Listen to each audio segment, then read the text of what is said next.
My husband kicked me out of the house while I was pregnant because I refused to give my luxury apartment to his newly separated sister and her 2 children. He shouted, "You are a heartless witch. Get out of this house immediately." I simply replied, "Okay," and left. But days later, he panicked when he found out who the real owner of the house was. Before we continue, I would like to ask you to subscribe to the channel, turn on notifications, and leave a comment about where you are watching from. Let's go back to where it all began. My world was turned upside down in a single afternoon. The betrayal hit me like a fierce storm, shattering the sanctity of our home. It was a typical sunny day outside, but inside, the atmosphere was tense, electric with the impending doom of my marriage. My husband, Adam, had just returned from his sister's place. She had been through a rough patch, her divorce papers freshly inked, and he felt obliged to offer her support. However, his decision to support her would soon reveal the fault lines in our own relationship. I remember standing in the kitchen, the heart of our penthouse, when Adam walked in. The look on his face was solemn, and I knew immediately that something was off. "Emily, we need to talk," he said. His words hung in the air, heavy with consequence. I braced myself, expecting anything but what came next. "Linda and her kids need a place to stay for a while. I told them they could stay here." The simplicity of his statement belied the complexity of its implications. "But where will I go?" I asked, my voice a mix of disbelief and anger. This was my home too, legally mine. Yet he spoke as if I had no claim, no say in the matter. "I need you to move out temporarily," he continued, avoiding my gaze. It felt as if the ground had shifted beneath me. Betrayal, sharp and stinging, welled up inside me. How could he do this? How could he make such a unilateral decision without considering me, his wife, 5 months pregnant with our child? The penthouse was more than just a place to live. It was a symbol of our life together, a space we had curated with love and care. But in that moment, it became a battleground. I realized that Adam, in his misguided attempt to be a protective brother, had overlooked his responsibilities as a husband. His loyalty to his sister, while noble in another context, felt like a knife twisting in my back here. He was choosing her well-being over mine, her children over our unborn baby. I packed a small suitcase, each item a reminder of the life I thought we had built together. As I zipped it closed, the finality of the moment sank in. I was being ousted from my own home, from my sanctuary. But I wasn't going to let this break me. I had prepared for emergencies, never imagining this scenario. Under an alias, I had reserved a suite in a nearby hotel, a safe haven if ever the need arose. Today, it was my lifeline. Walking out of the penthouse, I felt the weight of Adam's betrayal, but I also felt a burgeoning resolve. I was vulnerable, yes, and the future was uncertain, yet I was not defeated. I whispered to the fluttering life inside me, "We will be okay."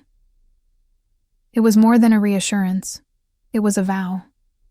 Adam had made his choice, and now I would make mine. My protective instincts had kicked in, not just for my unborn child, but for myself as well. The ride to the hotel was a blur, my mind racing with the implications of Adam's actions. The city passed by my window, indifferent to the upheaval in my life. When I arrived at the hotel, the alias I had given felt like a shield, protecting me from the outside world, from Adam's reach. I checked into the suite, a temporary refuge from the chaos of my life. As I settled into the unfamiliar space, I realized that this was not just an escape. It was a strategic retreat, a place to regroup and reclaim my life and autonomy. As the sun set on what was undoubtedly one of the worst days of my life, I felt a strange peace settling over me. Here, in this room, I was safe.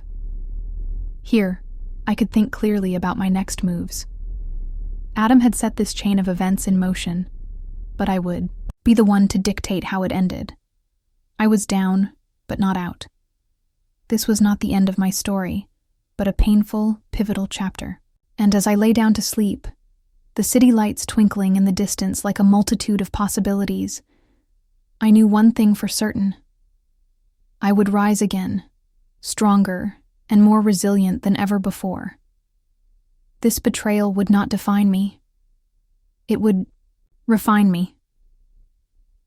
As I drifted off to sleep, my last thought was of my baby, a comforting presence inside me.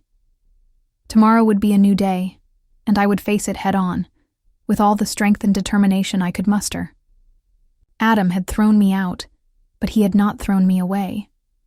I was still here, still fighting, and I would continue to do so for myself and for my child. The battle was far from over, and I was just getting started. As dawn broke over the city, its first light seeping through the curtains of my temporary sanctuary, a deep, primal resolve stirred within me. Lying in the unfamiliar yet comforting hotel suite, I caressed my belly, whispering promises of safety and love to my unborn child.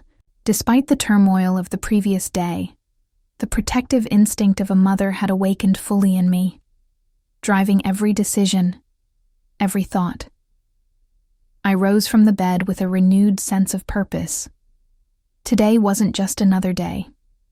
It was the first day of our new life, a life that I was determined to build on foundations of resilience and respect, not betrayal. I made my way to the suite's window, pulling back the curtains to reveal the bustling city below. It was as if the world was oblivious to the seismic shifts in my personal life. Yet here I was, navigating through the aftermath of Adam's shocking decision. While I had been cast out from what I once called home, I hadn't been left entirely unprepared. I had foreseen the possibility of a crisis, though never quite like this, and had planned accordingly. My decision to book this hotel room under an alias was no mere impulse.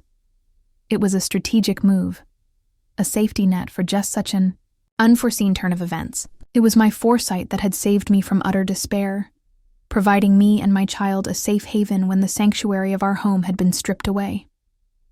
As morning turned to afternoon, my resolve only grew stronger. I knew that simply reacting to Adam's actions wouldn't be enough. I needed to be proactive, to take steps to secure our future. I reached for my phone, scrolling through my contacts until I found the number of my family lawyer. The call was brief, but empowering. I explained the situation and expressed my need to protect my assets and secure my child's future. The lawyer reassured me, promising swift action and advising on the initial legal measures we could take. Next, I called Margot, our family's trusted financial advisor. Her expertise had always been a cornerstone of our family's financial stability, and now more than ever, I needed her guidance. We discussed strategies to separate my finances from Adam's, ensuring that my assets were safeguarded against any potential claims he might make. Margot's calm, pragmatic approach provided a stark contrast to the emotional whirlwind I had been thrown into, and her assurances added another layer of security around the new life I was forging. Throughout these conversations, my hand rested protectively on my belly, a constant reminder of the stakes at play. With each call, with every piece of advice and every decision made, I felt my spine straighten and my resolve harden. This wasn't just about surviving Adam's betrayal. It was about thriving despite it, about showing my child the strength of their mother, about building a legacy of resilience. I also made a point to connect with my sister, Charlotte. Her voice, filled with outrage and concern, was a balm to my frayed nerves. She offered her home as a longer-term refuge if needed. But more importantly, she offered her unwavering support. Knowing I wasn't alone in this gave me an indescribable strength. It was one thing to endure hardship, but quite another to do so supported by the love and strength of family. As the sun set on this day of pivotal decisions and reinforced resolves, I felt a quiet confidence settling in. The protective instincts that had kicked in were not just about guarding against further harm, but about actively crafting a future where my child and I could thrive.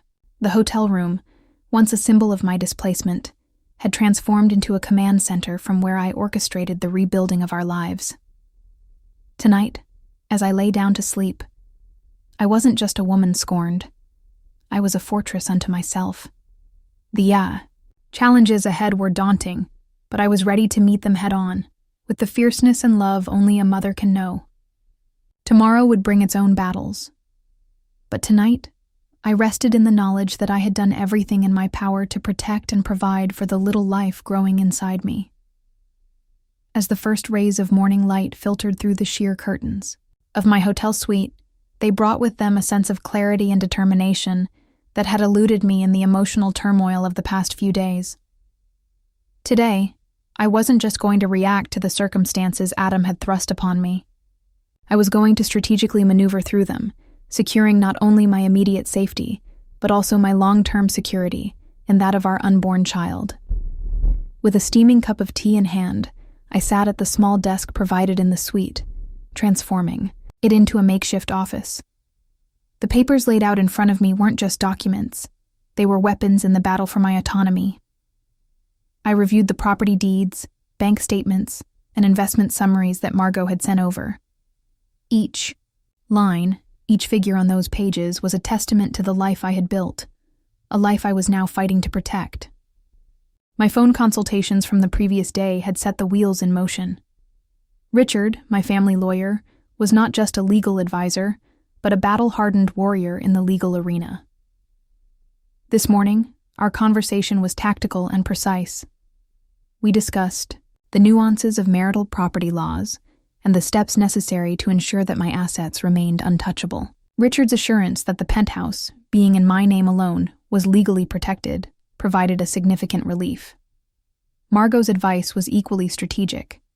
She guided me through the process of separating our joint accounts, securing my investments, and setting up new financial safeguards. We discussed liquid assets and how best to position them for accessibility and growth, considering the potential legal battles ahead. Her expertise turned complex financial jargon into actionable steps, which I methodically began to implement. The digital chessboard of bank apps and legal emails on my laptop screen was a far cry from the physical warmth of a home, but it was no less a sanctuary.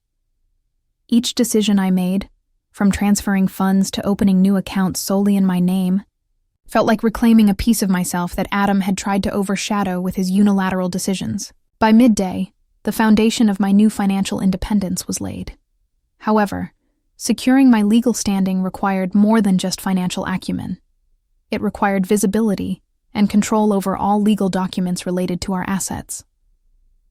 Richard had advised me to compile all pertinent documents into a secure, easily accessible digital format. This task, while mundane, was empowering, turning intangible fears into tangible actions. In the afternoon, I arranged for a courier to collect copies of all necessary documents from our home. Adam was still there, unaware of the silent legal fortification I was erecting around myself. The courier's arrival would likely be the first visible sign to him that the situation had escalated beyond a mere familial disagreement. This move, though seemingly small, was a declaration of my intent to protect my interests fiercely. As evening approached, I took a moment to step away from the documents and financial statements. Looking out over the cityscape, I felt a surge of empowerment. Today had been about setting the stage for what was to come. I had laid down the legal and financial groundwork that would shield me and my child from the unpredictable storm Adam's actions had unleashed. But beyond the practical measures, today was a reaffirmation of my capacity to navigate this crisis. It wasn't just about the numbers in my bank account or the legal terminology in the documents. It was about asserting my agency, my ability to make decisions that protected and prioritized my well-being and that of my child. Tonight, as I prepared for bed, the sense of being a victim of circumstances had all but vanished. In its place was a strategic planner, a woman who had taken the worst kind of betrayal and turned it into a catalyst for empowerment and change.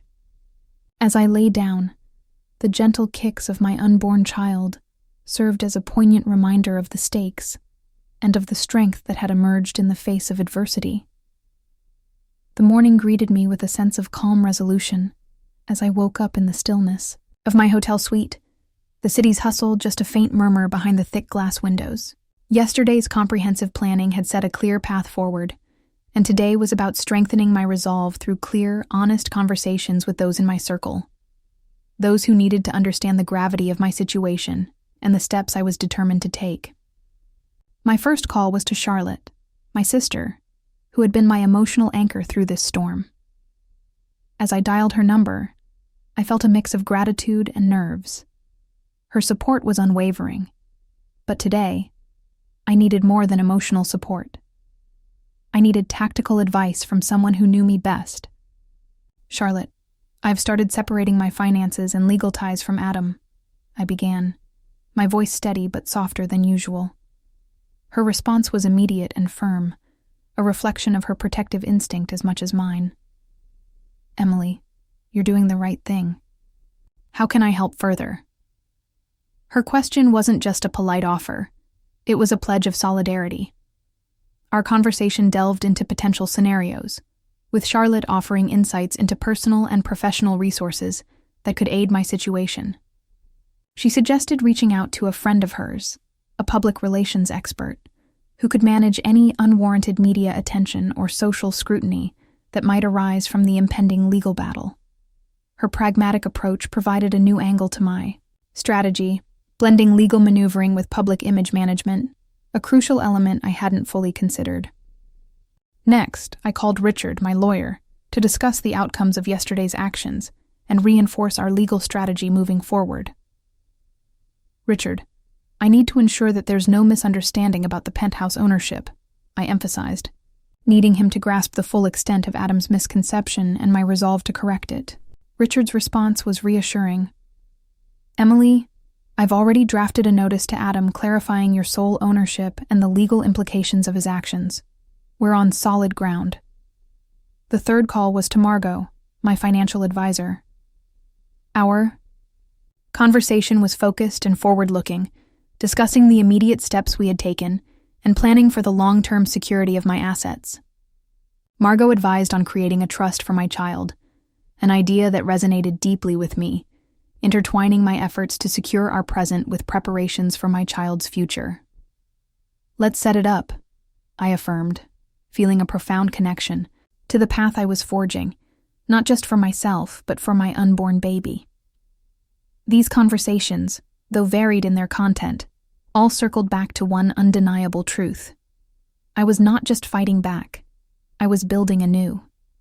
With each call, my network of support solidified, and my strategies diversified, preparing me for whatever lay ahead. As the day progressed, I felt a growing confidence in the choices I had made. The isolation that had initially enveloped me was gradually being replaced by a community of support, advice, and action. I wasn't just reacting to Adam's betrayal anymore. I was responding with a calculated, informed strategy that spanned legal, financial, and personal domains. The day's final conversation was perhaps the most revealing. I reached out to Adam directly, something I had avoided since I left the penthouse. His voice was a jarring contrast to the supportive tones of my earlier calls. "Emily, can we talk?" he began, a note of desperation threading through his words. But this time, I was prepared, not just to defend, but to define the terms of our conversation.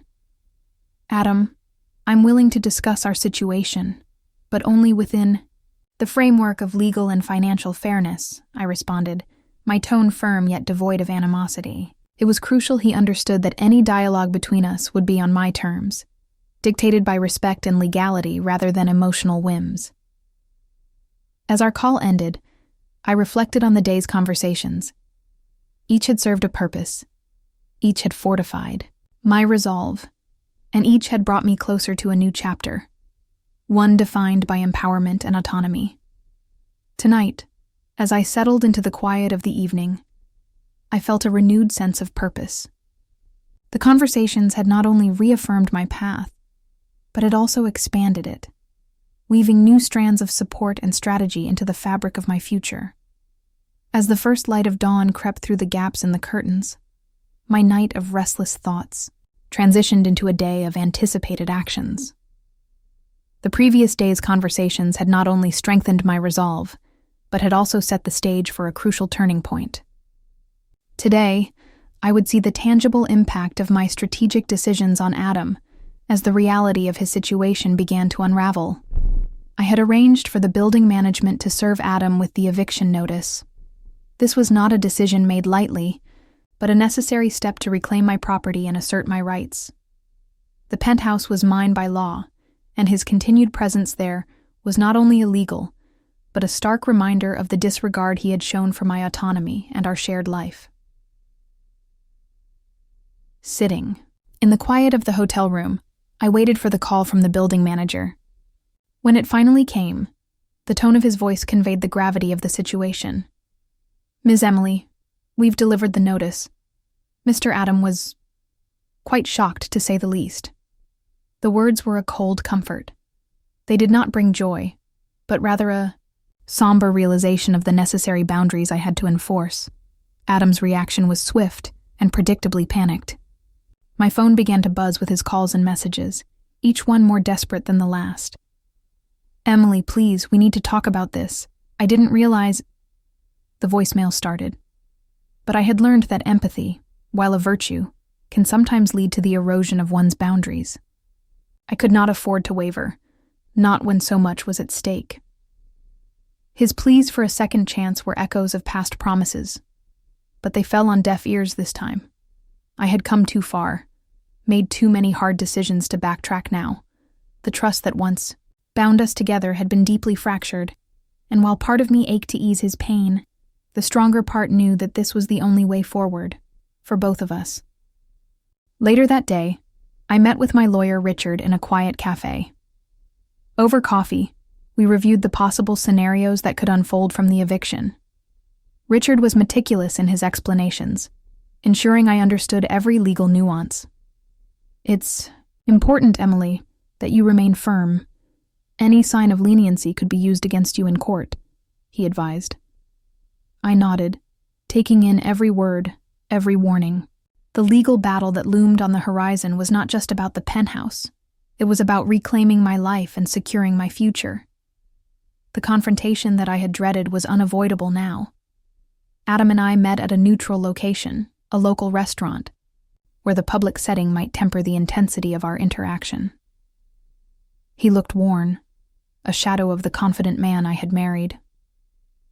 As we sat across from each other, the distance between us was more than just physical. It was a chasm filled with unspoken regrets and unresolved grievances. "I never meant for it to come to this," Adam began, his voice tinged with remorse. But as he spoke, trying to bridge the gap with apologies and explanations, I saw clearly the cycle of disregard and manipulation that had brought us here. I listened, more out of courtesy than any desire for reconciliation. "Adam, you must vacate the penthouse by the end of this week," I stated, not unkindly but firmly. His face fell, and he nodded slowly, the weight of the finality in my words pressing down on him. The lunch ended with a strained goodbye, leaving behind a trail of what-ifs and might-have-beens. Returning to my hotel, I felt a mixture of relief and sorrow. The steps I had taken were necessary, but they were not without cost. As I looked out, over the city, now lit by the fading light of dusk, I felt the solitude of my decisions. Yet, there was also a profound strength that came from acting in alignment with my values and my needs. Tonight, I would rest, knowing that I had done everything within my power to protect my future and that of my child. The path ahead was still uncertain, fraught with challenges. But I was no longer the woman who had been cast aside so easily. I was a force in my own right, and I would meet whatever came next with the same resolve and strength that had brought me this far. The morning, after the restaurant confrontation, I awoke feeling drained yet resolute. The encounter with Adam had been one of the most challenging moments of my life, fraught with emotional landmines and painful truths. However, it had also solidified my resolve to move forward, independent and strong, for the sake of my unborn child and my own well-being. As I reflected on the previous day's events while sipping my morning coffee, I realized that the conversation with Adam hadn't just been about setting legal boundaries. It had been a crucial step in reclaiming my emotional territory. It had been necessary to confront him, to express the deep hurt his actions had caused, and to assert my autonomy in no uncertain terms.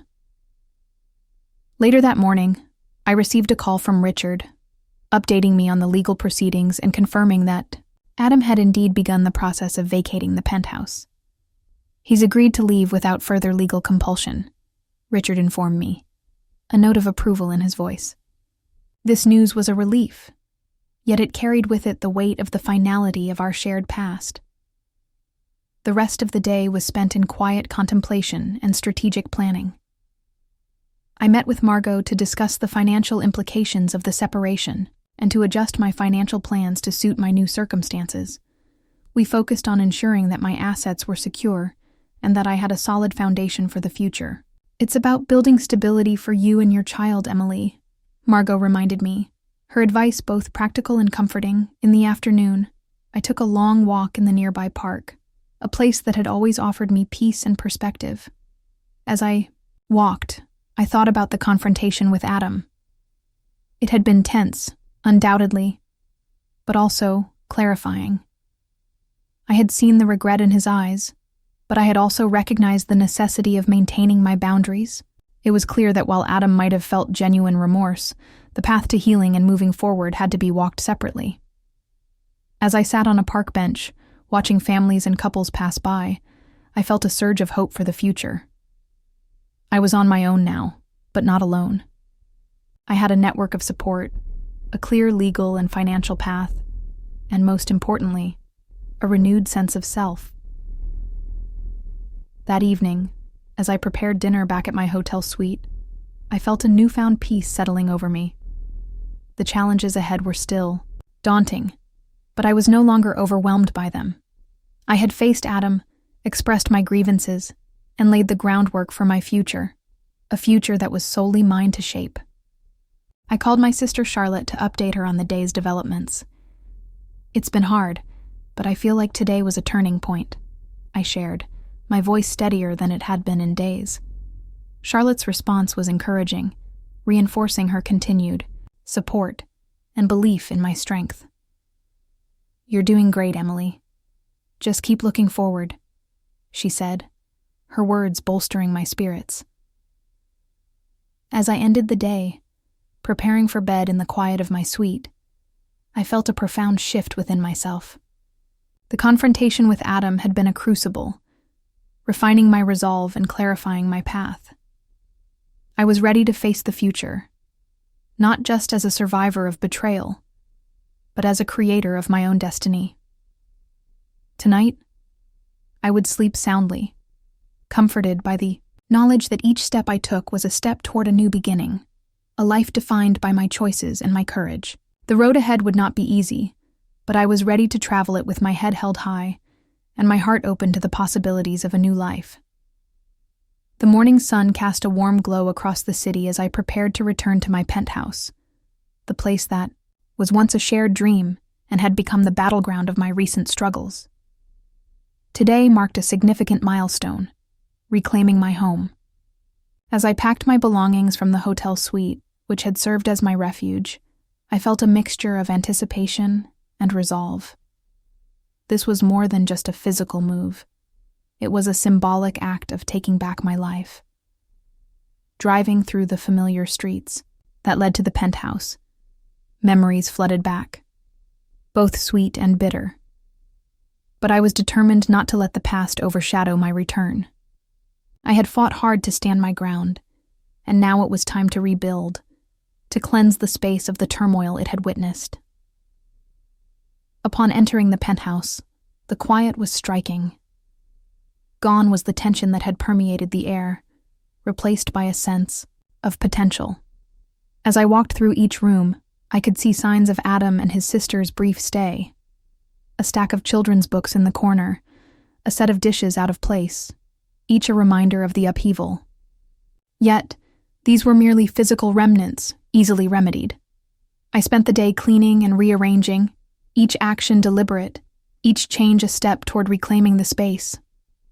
I opened the windows wide, letting the fresh air sweep through the rooms, as if it could physically carry away the residue of the past months. With every picture rehung and every pillow adjusted, the penthouse felt more like my sanctuary once again. As the day turned to evening, the transformed space began to reflect the new chapter I was embarking on. It was not just about erasing the past, but about setting the stage for the future. I lit some candles, their soft glow casting gentle shadows against the walls, symbolizing the light I was bringing back into my life. Later, I sat down with a cup of tea, looking around at the space that felt once again like home. It was quieter now, the echoes of past arguments long silenced. Here, surrounded by the tangible proofs of my life and choices, I contemplated the journey that had brought me back to this point. It had been arduous, filled with challenges that I had never anticipated facing. Yet, each had taught me about my strength and resilience. As I sipped my tea, I reflected on the support that had buoyed me throughout. Charlotte's unwavering presence, Margot's sage advice, Richard's steadfast guidance. Their support had been instrumental, but the decision to stand firm, to reclaim what was rightfully mine, had been mine alone. That night, as I prepared for bed in my own room, the comfort of familiar sheets and the softness of my pillows felt like a balm to my weary spirit. Lying there, I realized that this reclamation was not just about a place, but about a sense of self. I had been tested in ways I could never have imagined, but I had emerged not just intact but empowered. Tomorrow would bring new challenges, no doubt. But as I turned off the bedside lamp, the darkness didn't feel overwhelming. Instead, it felt like the peace of a battle well fought and a victory quietly celebrated. I was home, truly home, not just in place but in spirit. The gentle morning, light filtered through the curtains, casting a serene glow across the newly reclaimed living space. As I moved through the routine of starting my day, there was a knock at the door that seemed out of place in the quiet morning. To my surprise, standing there was none other than Adam's mother, Helen. Her visit was unexpected. Our interactions had always been cordial, but somewhat distant, shaped more by our shared connection through Adam than any personal bond. Helen's eyes met mine, and I could see a mix of apprehension and resolve in them. "Emily, may I come in?" she asked, her voice softer than usual. There was a gravity to her presence that prompted me to step aside, welcoming her into the home that had been the epicenter of so much turmoil. Once seated in the living room, the space between us filled with the delicate dance of reacquainting under unusual circumstances. Helen began, her hands clasped tightly in her lap. "I heard about what happened, and I just wanted to see how you are managing, dear." Her concern seemed genuine, tinged with a mother's instinct that perhaps mirrored my own protective feelings. As we talked, Helen shared stories of Adam's childhood, aspects of his life I had only glimpsed through his filtered recollections. She spoke of the challenges he faced growing up, the shadows of past traumas that I had never fully understood. Adam always wanted to be strong, maybe sometimes too strong, pushing away help, she explained, her voice filled with a mother's sorrow and understanding. The conversation unexpectedly shifted the dynamic between us. Helen's visit was not just a courtesy call. It was an olive branch, an offer of support, and possibly insight into the man I had once loved and now faced as a legal adversary. She offered an emotional context that was absent in the sterile exchanges of legal documents and mediated meetings. The morning stretched into afternoon. Our discussion delved deeper, bridging the gap between past misunderstandings and the present complexities. Helen's perspective added layers to the narrative of my separation from Adam, painting it not just as a conflict between two individuals, but as a struggle intertwined with deeper, older wounds. Before leaving, Helen paused at the door, turning back to me with a hopeful look. "I know things are complicated between you and Adam, and perhaps they will be for some time.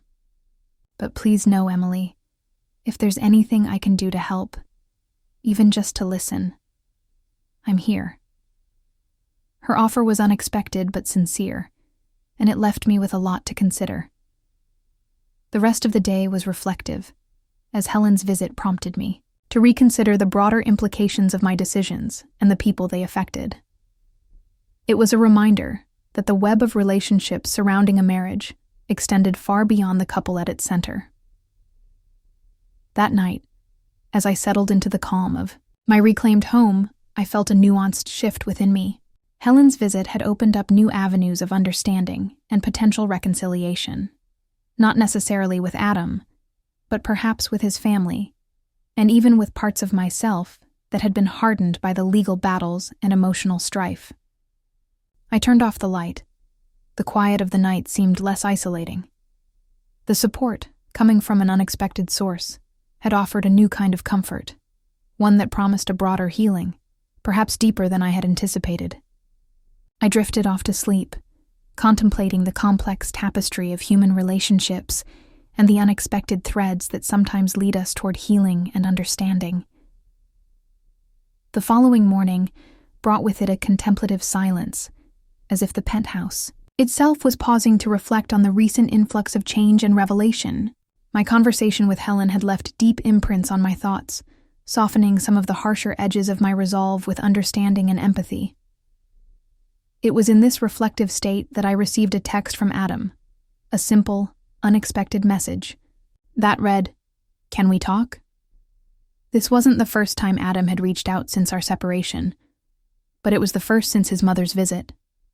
Something in the timing suggested that perhaps Helen had spoken to him as well, possibly sharing her perspective on our conversation and the broader implications of our familial ties. The text seemed to carry a weight that previous communications had lacked, hinting at a shift in Adam's approach, perhaps a readiness for a more honest dialogue. As I considered my response, I found myself wrestling with conflicting emotions. Part of me remained guarded, well aware of the pain that had driven us apart and the legal boundaries that now defined our interactions. Yet, another part, newly informed by the context Helen had provided and softened by the ongoing healing process, felt a cautious openness to the possibility of dialogue. I replied with a simple, "Yes, but let's keep it straightforward and honest. I'm listening." It was an offer to engage, yet one that firmly held to the need for transparency and respect, qualities that our interactions had sorely lacked in the past.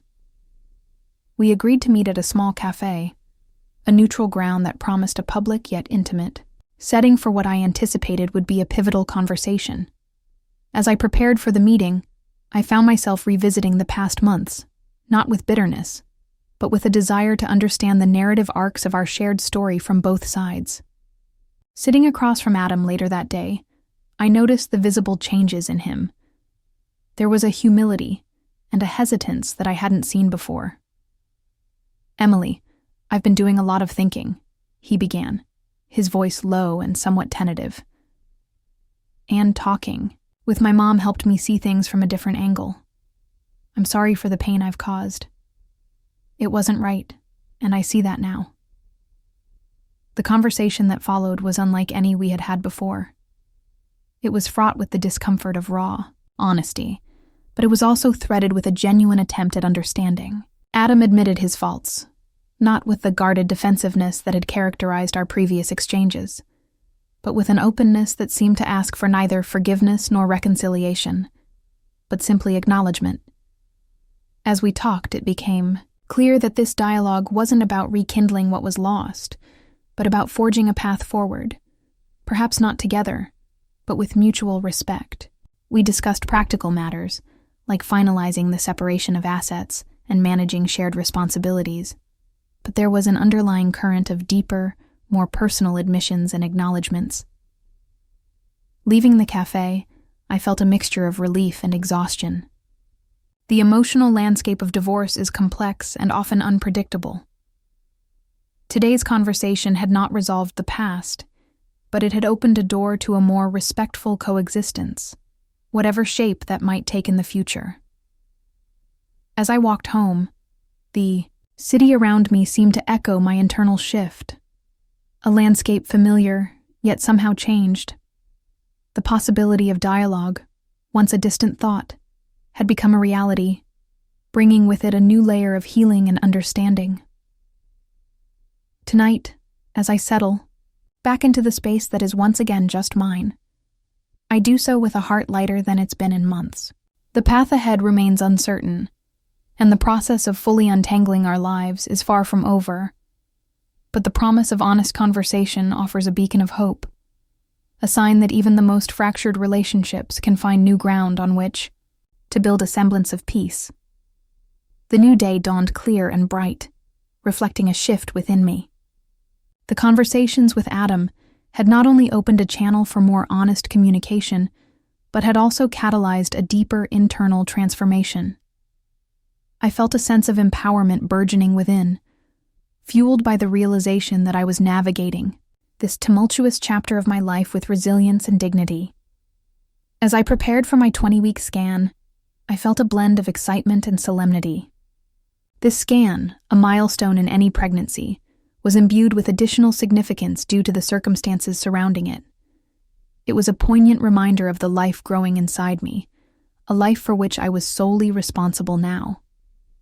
The decision to attend the scan alone was deliberate. It was important to me to embrace this moment as a testament to my independence and strength as a future single mother. However, as I sat in the quiet waiting room, flipping through magazines absent-mindedly, I reflected on Adam's recent overtures and his apparent commitment to change. It had been a significant step forward, and while our relationship might never revert to what it once was, there was a newfound respect that could perhaps lay the foundation for co-parenting built on mutual understanding and regard. By the time my name was called, I had resolved to extend an olive branch, allowing Adam to be part of this important moment. I sent him a quick text. "It's time for the scan. You can come if you want." It was an invitation, not a demand, an option, for him to step into the role of a father in a way that respected the new boundaries between us. The ultrasound itself was a profound experience. Seeing the little life moving on the screen, hearing the heartbeat, these were reminders of the miracle that was unfolding, independent of the strife and upheaval. When Adam quietly slipped into the room, his presence was not intrusive, but oddly comforting. We shared the experience, more as partners in this aspect of our lives than adversaries. After the appointment, as we walked out together, there was a cautious but real camaraderie. "Thank you for letting me be here," Adam said, his voice carrying a genuine gratitude that touched me. "I want to be part of this, Emily, in whatever way you feel is right." As I walked back to my penthouse, I felt a complex array of emotions swirling within me. There was a sense of accomplishment and empowerment from handling the situation on my terms, from setting boundaries, and yet allowing space for Adam to show up, not just physically, but emotionally and responsibly. The return to my space, once a battleground of emotional conflict, now felt truly like a sanctuary. It was mine, unequivocally so, but the openness I had shown today was a reminder that independence doesn't have to mean isolation. It can be a balanced dance between asserting one's needs and allowing room for others to contribute positively. Tonight, as I sat by the window, watching the sunset paint the city in hues of orange and pink, I felt a deep, satisfying peace. The journey ahead would undoubtedly hold its challenges, but I was ready to face them with a newfound strength and clarity. The empowerment I felt was not just about surviving, but thriving, not just for myself, but for my child, and perhaps in a new way, together with Adam.